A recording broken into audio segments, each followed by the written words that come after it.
Happy Friday, everyone, and welcome to the Early Edge. We have an amazing show for you today. Some MLB, some NCAA, some golf, some UFC, soccer. We have got it all for you. Loving what we have in the chat from an activity standpoint. 7-1 with MLB. Let's go, says Gregory Hill, Nick Castrucci, Doug Horner, Moshi, Nola Face, Adam. Love seeing everybody in here. And I also love seeing yesterday's recap screen. Let's take a look at that before we bring in the stars of the show. 2 for 2 for me. My golf pick carried over, and so did Mike McClure's Rangers pick, by the way. We love to see this, right? Listen, full disclosure, 6-1 overall. Tom Casale being the only loss, this guy picks us up every single time. It's almost surprising at this point that he has any loss. That UNC game was pretty crazy. Credit to Alabama for coming out victorious there. But, you know, the last 2 recap screens, they weren't really that good. Let's be very honest. So really nice to rebound here with a very, very good Thursday. Let's make it a very good Friday with Big Pick Energy Friday.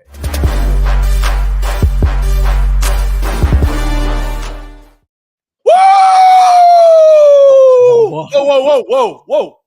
Yo, whoa!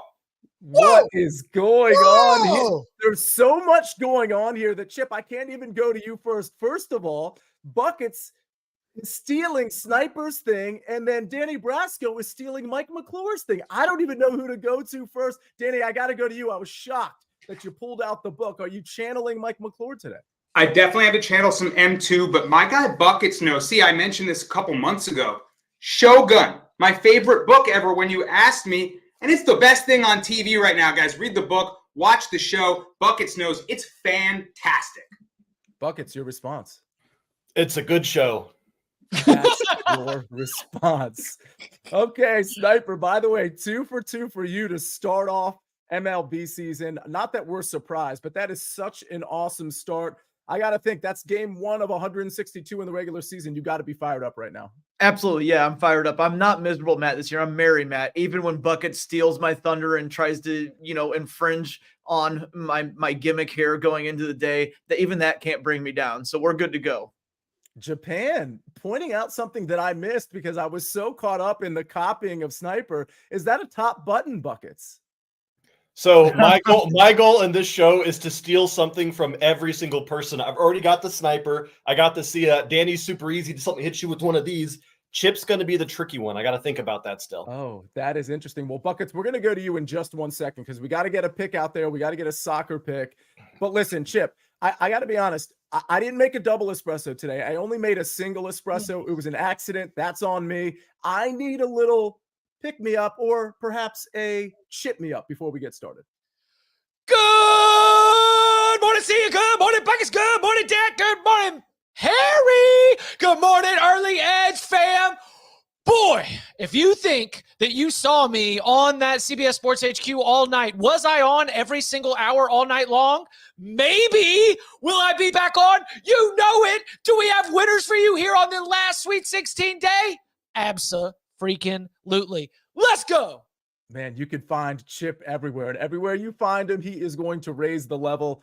That is awesome. All right, Buckets, let's get it started because we got soccer, we got UFC, we've got March Madness, we've got really everything today, including MLB, of course. So you're going to get us started with a soccer pick.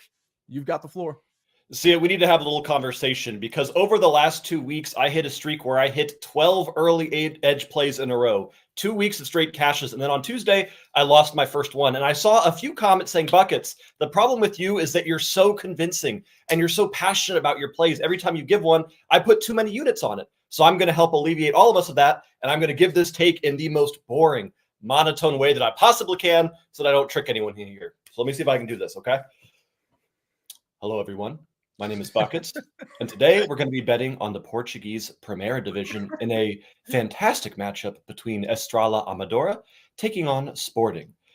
I can't do it, man. This is a great matchup. Sporting right now has scored 75 goals in 25 games. Not only are they the highest scoring team in Portugal, they're one of the highest scoring teams in Europe across the board. They're playing an Estrela side who is a bit tricky, is a bit weird here, because Estrela on the road, they're going to lose this game 45-0. It is going to be ugly. It is going to be nasty. We're going to see this celebration at least 6 times. But Estrela at home, They're tricky, they're different, and they're frankly just annoying as hell. This is a tough team to beat. Estrella has now scored in 7 consecutive home games in a row. They don't win, but damn it, does this team score when playing at home. I'm taking both teams to score because even though the Sporting team has scored 75 goals, they're also conceding 1 goal per game with 25 goals allowed here. Both teams to score at plus 100 is a gift. I would have played this at minus 150, and I don't care what anyone has to say about this. BTTS is a great look in this matchup. You know what's a great look is that your camera is zoomed in a little bit more than it typically is. So I got to be honest, whether you gave a passionate take or a super boring take, I was so focused on everything behind you that I'm not sure I heard a word you said. Did you zoom it in a little bit? So my computer is sitting on a box of manga, and I think it's just closer on the table than it normally is.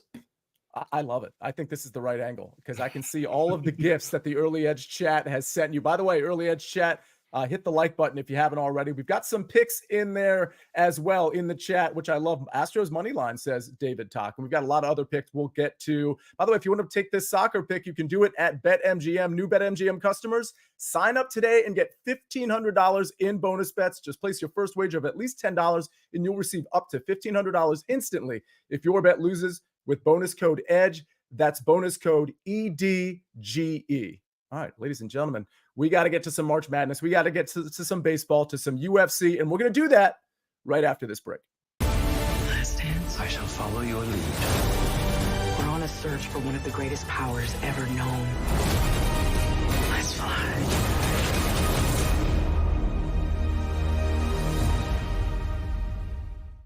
A lot of people in the chat liking the Zags tonight. I'm seeing some Dodgers love as well. So we'll have to see how this show goes to see if any of us like those picks as well. All right, let me give out 2 picks here. I gave out 2 picks, or I had 2 picks come in yesterday, 2-0. So let's hope we can go maybe 4-0 here. I also gave out a Twitter late last night in golf because it was a golf matchup that went off at 8:30 this morning.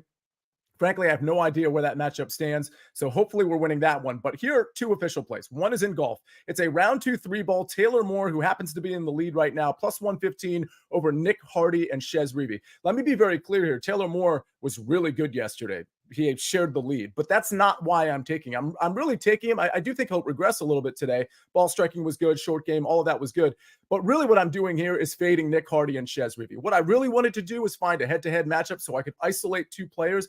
But the reality is I don't think Nick Hardy and Chez Reavie are very good golfers right now. If you look at Nick Hardy's metrics over the long term, it's been really, really bad. He happens to be a good course fit here, but not a better course fit than Taylor Moore. And Chez Reavie is a shorter hitter. I don't think that's going to bless him today. You got to kind of be a longer hitter. The reason why Chez Reavie even had a decent day yesterday is because he was really good with the short game around the green. But I do think he's operating at a pretty huge disadvantage on this very long course. So give me Taylor Moore plus 115 over Nick Hardy and Chez Reavie. Always love the plus money. And that's why the 3 balls sometimes have an advantage, because you're usually going to get a pretty good plus number when you're going up against 2 guys as opposed to just 1. And Tennessee, the Volunteers, that's my next pick. I'm going to college basketball. Listen, I'm a Big East guy. I truly am.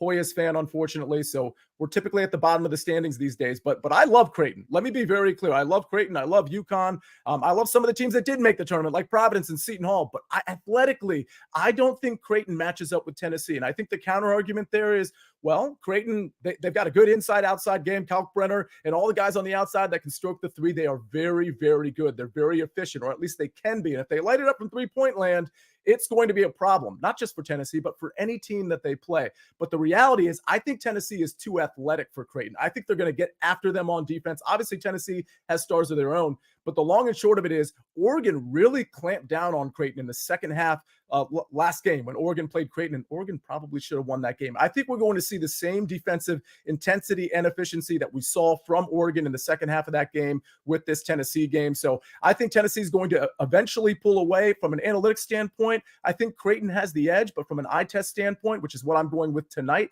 I'm going to take Tennessee minus 2.5. I'd play it up to Tennessee minus 3. Those are my 2 picks. We got golf, we got basketball, we got Chip smiling. So Chip, I know you don't have an official pick on this Tennessee game. Any thoughts on my Tennessee pick before we move to MLB and the sniper? Oh, you spoke to my heart when you said that one team is the analytics darling, but the other team is the eye test. You know that I like vibes and I like the eye test. If your gut says that that's the play, then don't get confused by the models. Trust that gut. Yeah, I mean, here's the thing. When I watched that Oregon game, first of all, I do think Oregon should have won. They played great. I just thought that They needed from one more player. They had Yeah. like Cousinard and Fali Dante literally scored every bucket in the second half. If they could just get like one more player to get just something, then the Ducks had that game locked up. And the irony, until double overtime, they couldn't even stop it. It took them till double overtime for McDermott to double team, both of those guys essentially. So we've got a couple of guys in Ziegler and in Connect that can do similar things, but then overall athletically, I just like Tennessee here. Listen, if Creighton knocks down a ton of threes, all right, I probably lose this bet, but I'm willing to bet on the variance that the athleticism of this defense will get hands in the faces and will sort of knock down that 3-point percentage. All right, Sniper, speaking of percentages, you're 100% so far this season. Don't mean to jinx it. 2 for 2, full disclosure. No such thing. See, budgets, no such thing. I mean, I heard about jinxes my entire life, and they won the World Series. There's no such thing as jinxes. One thing that I thought was interesting, Sia, during your play there is you mentioned like you're a Big East guy, you're a Georgetown fan, but you love all these other teams. That's foreign to me.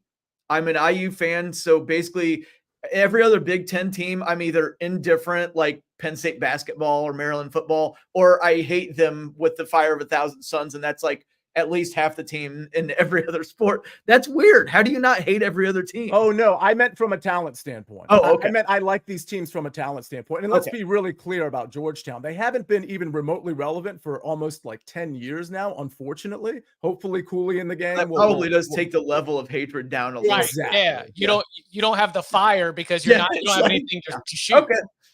Yeah, exactly. Anyway, I'll get back to the plays now. Back to our regularly scheduled programming. Bradley in the chat said, back on the Dodgers today, Sniper. Absolutely. We're riding that train. Dodgers over 5.5 on the team total. It's plus money. We were at 4.5 yesterday with a little bit of juice. We actually hit that, I believe, in the third inning with ease when Freddie Freeman went deep with that 3-run bomb. Up to 5.5 today, but we get plus money with it. Zach Thompson on the bump for the Cardinals. 5.01 ERA in his career as a starter. It's only 10 starts. It's a small sample, but he's been much better as a reliever. They're trying to transition him to a starter, at least now with Sonny Gray down to start the season. So I like the Dodgers offense to jump all over him again. Some people might be reluctant because he's left-handed, and the Dodgers have had problems with lefties in the past. I'm not too worried about it with this group. I don't think there's going to be a carryover effect. I think they're going to hit lefties fine this year. So I'm on the Dodgers again, over 5.5, but it's plus money. My other play, another high-profile game for today, Yankees at Astros. That was one of the best games yesterday.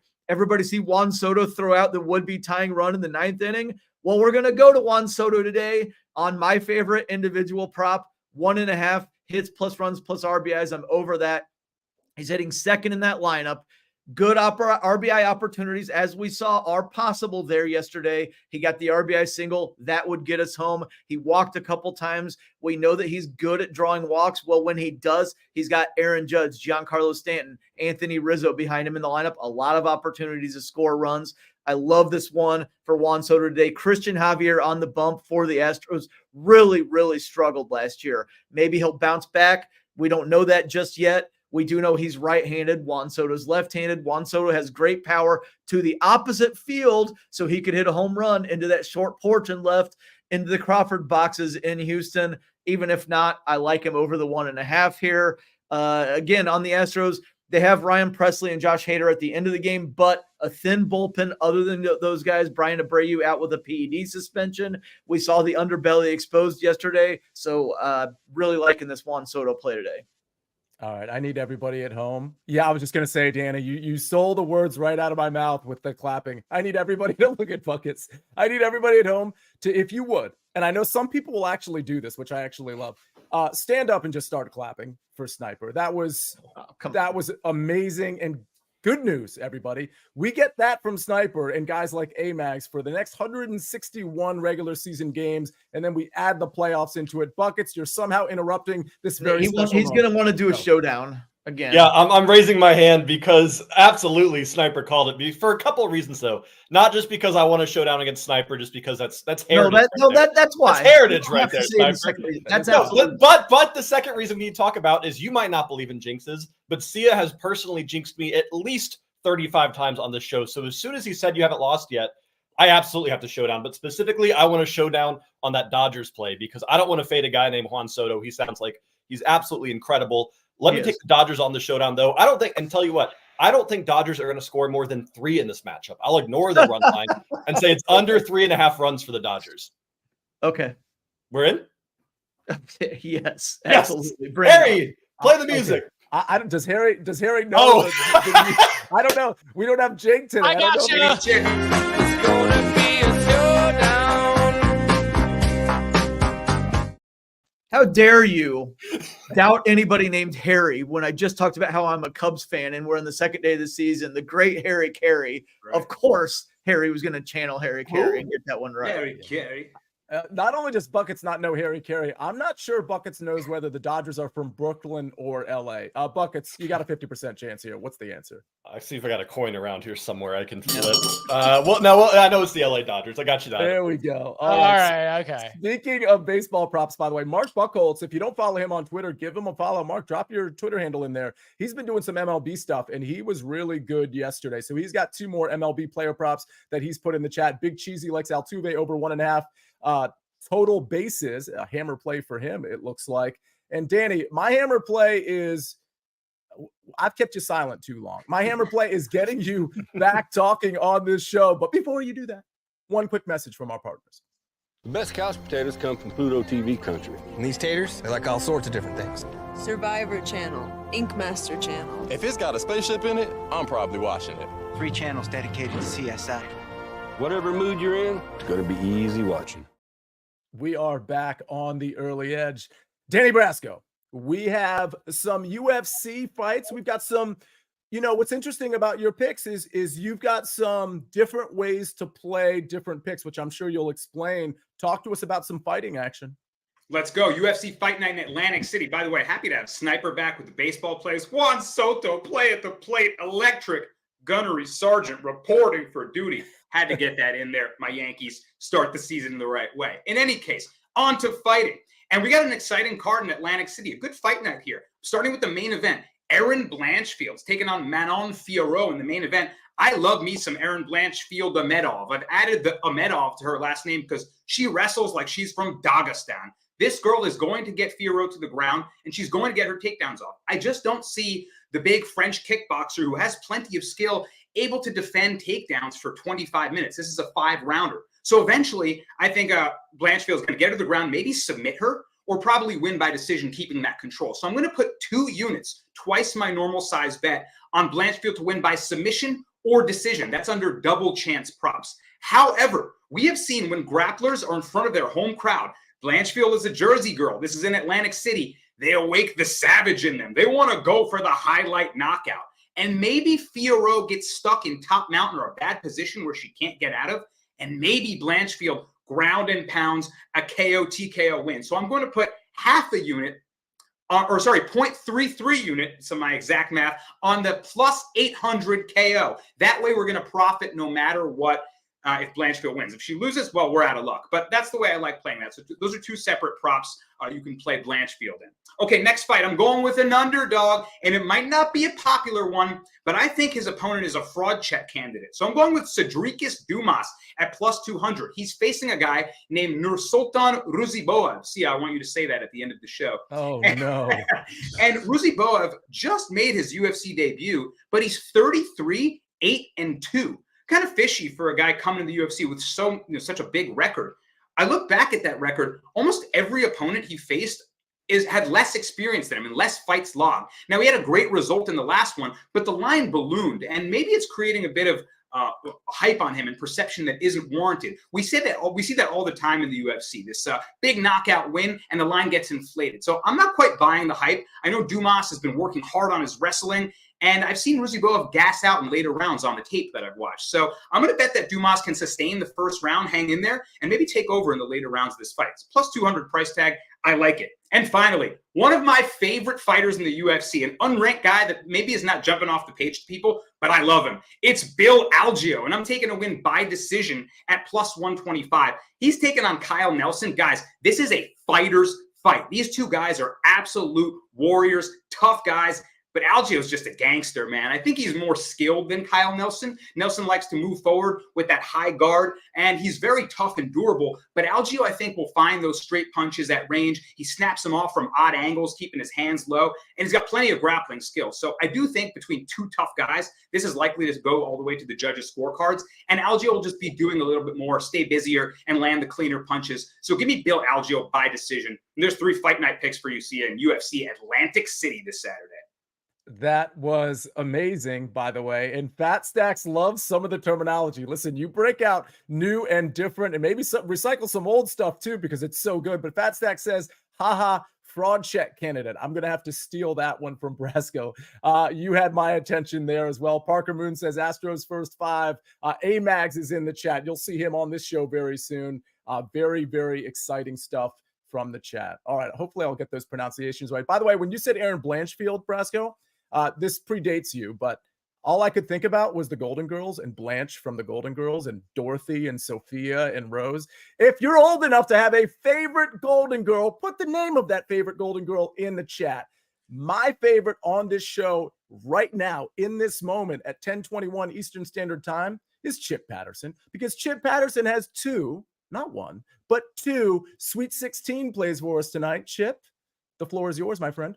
Let's get started with the early game in the Midwest region where, I seen everybody just walking along, coming in the chat, acting like, you're hip to it just because, oh, look at me, I'm going to take Gonzaga. Well, look, what you are doing is you are disrespecting a team that is the #1 team in that region, the team that won outright Big Ten titles. And what you are doing is you are applying last year's formula on this year's team. And I'm telling you, that is disrespectful. That is disrespectful to Matt Painter, who went into the transfer portal and got more 3-point shooting. That is disrespectful to both Braden Smith and Foster Lawyer, guards who, yes, were afraid of the moment against FDU a year ago. I'll tell you what, they did not look in that 28 and 39-point win last weekend. They did not look afraid of the moment. No, not at all. They were not a good 3-point shooting team last year. They are one of the best 3-point shooting teams in the entire country. You get space around Zach Edey. That's how you get wins. When these two teams played in Maui, Graham Ike could not stay on the floor.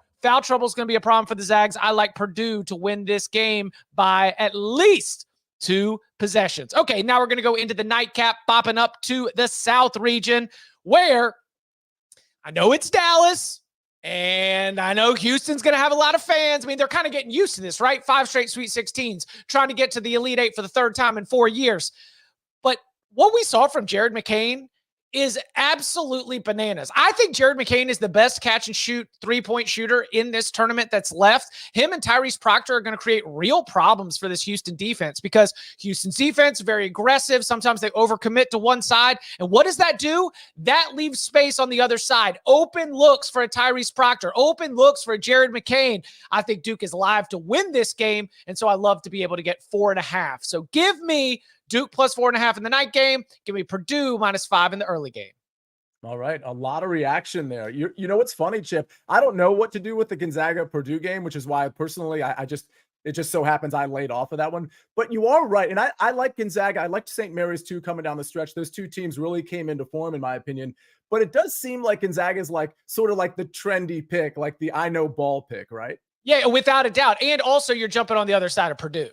They're just what I am going to agree. I mean, Matt, if Indiana was better, you'd be pointing at them and laughing at them, because this is a program that is underachieved. They have historically underachieved in the NCAA. Yeah, it's an ongoing joke around here that anytime Purdue gets to the tournament, they underachieve no matter what. But I think that, honestly, for me, I typed in the chat, I loathe Purdue, and I put loathe in all caps. But for me, it feels like this year's different. And I actually think that they're going to make the Final Four. I think they have a good chance to win it all. Yeah, no Final Fours since 1980. They've only been to the Elite 8 once since 2000, and yet they've had. And that was that game against Virginia where Virginia had that miracle comeback at the very, very end.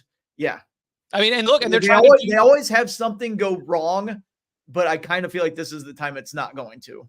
And it might against Tennessee. I mean, that's kind of like the way I see this playing out, because that would be the ultimate, prove it game. If you can get Purdue against Tennessee, two coaches. Well, that's Rick Barnes against Purdue. That's the history right there on the line. Anyway, so I think it is a pretty trendy pick. Sia, are we talking about this Chip? Matt, are we talking about this game like it's already over? It's already over? No. It's an I know ball pick. I can't stay silent anymore.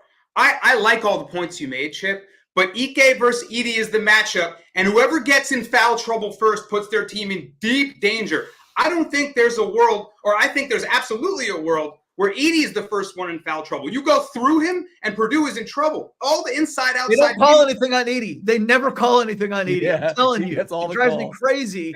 As somebody who hates Purdue, they never call anything on him. Well, Look if at this Purdue's game is free throw differential. if this game is a foregone conclusion for you all, it ain't for me, Chip. I can't stay silent.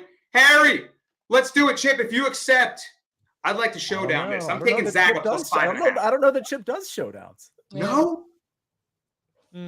Just It's gonna be a showdown. Oh, No, I'm stuck in a showdown. Oh no, I'm stuck in this glass showdown. I can't get out of this showdown. I need to go back and watch the show and take notes on every single thing that happened. That's how much was packed into this show. Buckets, your response. I'm not showdowning anyone on this. I just have a question. I heard the word Edie like 45 times in the last 30 seconds, and I just need to know for my own knowledge what that means. That's his last name. Guys, It's a guy? Okay. Yeah. Okay. He's a two-time National Player of the Year, the first one since Ralph Sampson in the 80s. Oh, okay. We can move on. Sorry, guys. That's tough. Welcome to the Early Edge, sports experts. All right, ladies and gentlemen, speaking of experts, let's look at the expert picks. Let's look at the recap screen. Hopefully we can simulate yesterday's recap screen, which was very good. I've got a round 2 3-ball, which starts at, I believe, 1:30 this afternoon. So you got a little bit of time. Taylor Moore plus 115 over Nick Hardy and Shez Reavy. And then I've got the Volunteers late tonight, minus 2.5 against Creighton. Buckets, Estrella, v Sporting Lisbon, both teams to score at even money. The Sniper, Dodgers team total over 5.5 at plus money. A lot of plus money. Juan Soto over 1.5 hits, runs, and RBIs at minus 140. And then Danny Brasco, Aaron Blanchfield by submission decision, minus 150. And Aaron Blanchfield by KO, TKO, plus 800 hedge. Remember the unit sizes he was speaking of there. And then I'm not going to even try the first name. Dumas plus 200 and Algio by decision plus 125. And then finally, Chip Patterson. He's got Purdue tonight minus 5 and Duke plus 4.5, minus 110 and minus 115 respectively. Wow, this was an unbelievable show, ladies and gentlemen. We still got people laughing, chuckling, shaking their heads. Hopefully you're doing the same thing in the chat. I hope you had a great time today. Oh, Cheesy says Buckets is confused over a name like Edie, but bets on teams like exactly teams with no vowels. Oh, Sia, before we get out of here too, in the chat, I forgot who it was, but someone says, I said Cedricus Dumas, said Alexander Dumas is a great name. And I got that one for you too, brother. Alexander, the bookshelf doesn't run out. I love the knowledge in the chat. Oh my gosh, that was impressive. That reminds me of on Shawshank when Haywood tries to pronounce the last name in there. Come on, somebody else got it. By Alexandre Dumas. Dumas. Yeah. We had to file that under educational, right, Andy? Yeah. That really, Sniper, that's how we're going to close the show with that. Yeah. Bye, guys. We wilted. We wilted. No, that's good. I love the references. We had a lot of Sophia and Blanche love in the chat, by the way, in terms of the Golden Girls. I did the tally. I think Sophia ended up winning that one. All right, ladies and gentlemen, on behalf of Chip Patterson, Matt Sniper, Buckets, Danny Brasco, and Harry on the 1s and 2s and 9s and 10s, trying to keep up with this circuit. Well done, Harry. This is the Early Edge. I am the counselor, and we rest our case.